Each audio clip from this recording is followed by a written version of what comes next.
Hello Gemini, Sun, Moon, Rising, and Venus signs. Kamusta kayo? Sana po ay nasa mabuti kayong kalagayan. Welcome back po sa Star Tarot. Kung bago kayo dito, welcome din kayo. Thank you for your support. I truly appreciate it. God bless you all. Gemini, paunang mensahe po ninyo. Surrender to your full power. Ayan, napakaganda, diba? Your life is calling for you to step into your full power rather than playing it small. Diba? Kasi ito na yung hinihingi ng universe sa inyo sa ngayon. This is what is being asked of you, no, ng inyong sitwasyon sa ngayon. Embrace that full personal power ninyo. No, hindi na ito yung panahon para mag-play small kayo, hindi na ito yung magiging shy kayo, hindi na ito yung uupo na lang kayo sa tabi, manunood. Hindi na kayo dapat ganon ngayon, no? Now, kailangan na mag-take charge kayo. You need to get on your feet, no? And take charge of what has to be done. Gagawin nyo na yan sa ngayon. Lakas ng loob na ngayon ang dapat na pairalin ninyo, yung kagustuhan ninyo, yun ang dapat ang masunod. At yung personal power ninyo, no, pairalin na ninyo yan sa ngayon kasi panahon na, no, panahon na para it's time for you to shine, kumbaga. What else? We have surrender your fear of change. The universe is reminding you that you are cared for always, whether you're afraid of a change in your job, your health, or a relationship, or if you fear aging, no, or death. Repeat the affirmation, I have faith that all is well. Okay? Kasi maaari ang iba talaga natatakot, 'di ba? Maraming bagay ang kinakatakutan. Pero yun nga, 'di ba? Kung patuloy kayong matatakot and even sa mga pagbabago, 'di ba? Walang mangyayaring maganda. Walang progress na mangyayari, walang growth, walang room to thrive, 'di ba? Kaya kailangan, 'di ba? Kasi lahat dapat sumabay tayo, no, sa agos ng buhay. Lahat ng bagay nagbabago, sitwasyon nagbabago, even yung mga tao nagbabago, ugali, behavior, lahat, 'di ba? Nagbabago. Everything changes, everything evolves. Kaya dapat maging open tayo, no, sa mga pagbabago. Dapat maging maging welcoming, no, sa kahit anumang pagbabago na nandiyan dyan. Kasi ganun talaga, yun ang kalakaran ng mundo.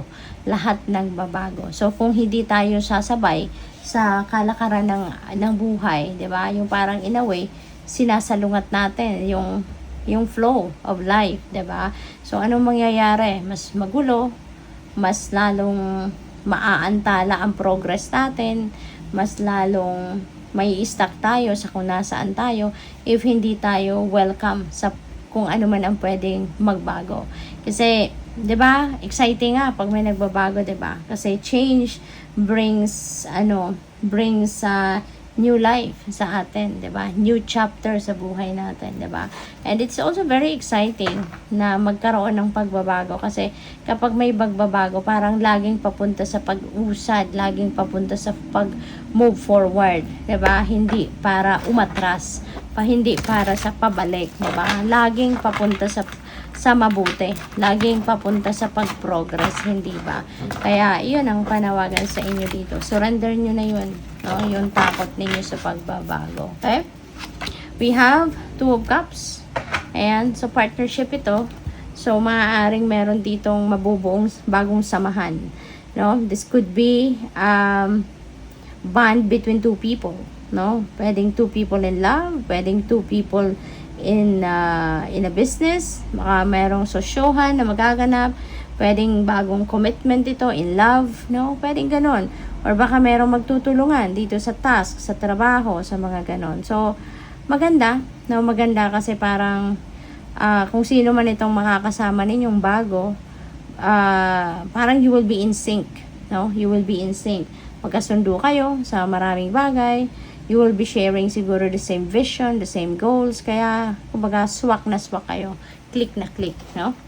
What else? We have another two of wands. Ayan. So, synchronicity ito, no? Meron tayong dalawang magkasunod na two. So, yung dalawang sunod na two is number 22.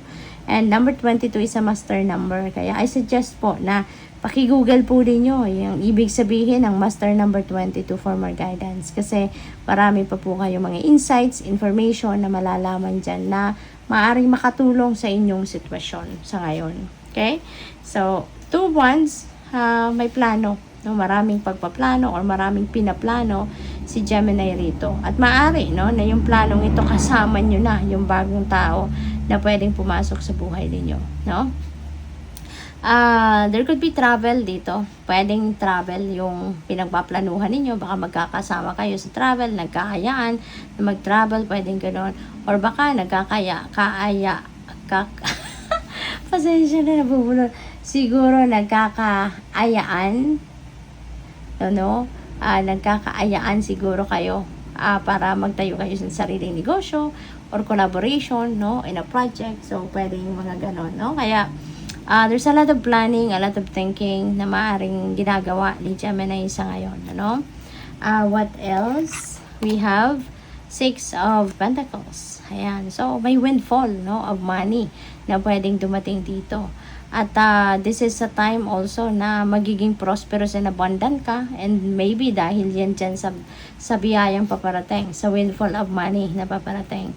Maganda rito, kaya kayo binibiyayaan, no, ng universe. Kasi maano din kayo, magaan din kayo sa pagtulong, no? Yung loob ninyo magaan din para sa pagtulong ng iba, sa iba. Kaya hindi rin kayo hinihindian kumbaga ng universe sa mga dasal ninyo, kasi you are also sharing, no, your blessings. Kaya ito, no, magkakaroon ng biyaya kayo, may paparating na financial blessing, and at the same time, no, kung ano man ang blessing na makukuha ninyo, may tutulungan din kayo, no? Meron din kayong pag-share nito. 5 of Wands, maaring merong conflict dito, pwedeng work situation ito. Baka for promotion kayo, or baka may ina-applyan kayong bagong trabaho, pero hindi ka nag-iisa dyan, no? Sa application na yan, baka meron kang kasabayan, meron din someone else na interested sa kung ano man ang in-applyan ninyo. Maaring meron ditong rivalry, no? At maaring yun ang pinagmumulan ng gulo, ng debate, ng diskusyon, parang ganon. We have 6 or number 8, strength. So you may need, no, to activate your inner strength dito para malagpasan mo kung ano man ang pwedeng ito, no, ang sitwasyon na talagang siguro nahihirapan ka sa ngayon. Maaring hindi ka sanay ng may gulo, hindi ka sanay ng may kaaway, hindi ka sanay ng may kadiskusyon. Kaya parang sa loob mo mahirap para sa iyo, no, na harapin ang sitwasyon na to, na this could be a difficult one, no, para sa iyo, kasi nga kung hindi kayo sanay sa mga ganon.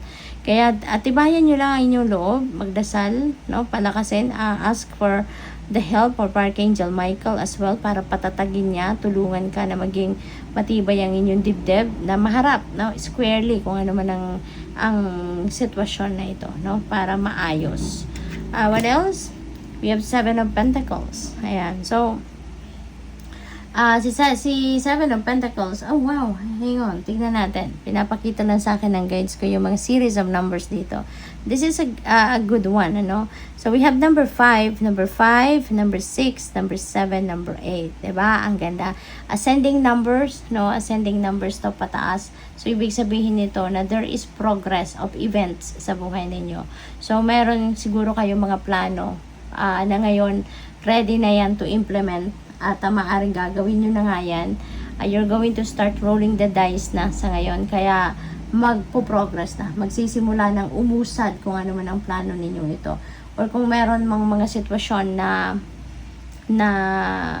may mga pending, no, na mga pinoproseso, pending na mga transactions, maaaring yan ngayon ay magsisimula ng gumalaw. Magsisimula ng umandar, kumbaga, no? So that's really beautiful. Waiting game na lang kayo ngayon, Gemini. Naghihintay kayo. Sa 7 of Pentacles, naghihintay na kayo ng pag-come to fruition ng kung ano man ang pinagsikapan, pinagtrabahuan ninyo rito, no? At ang maganda rito kasi nawi-witness nyo na, no? Siguro nakikita nyo na yung unti-unti, no? May mga small successes na siguro kayong nakikita bilang resulta ng trabahong ito. or resulta ng kung ano man ang ginawa ninyo rito, no? Yung efforts ninyo na pinut out dyan sa kung ano man yan, no? Ano mang venture or ano mang endeavor. So ngayon, maaaring nakikita nyo na, no? Unti-unti nagbubunga na siya, unti-unti nagkakaroon na ng magandang resulta. Kaya parang somehow nai-excite kayo na habang hinihintay ninyo yung big time na result, sa ngayon pa lang parang natutuwa na kayo na nagma-materialize yung inyong efforts. So good luck. Thank you for watching. Love and light. Namaste.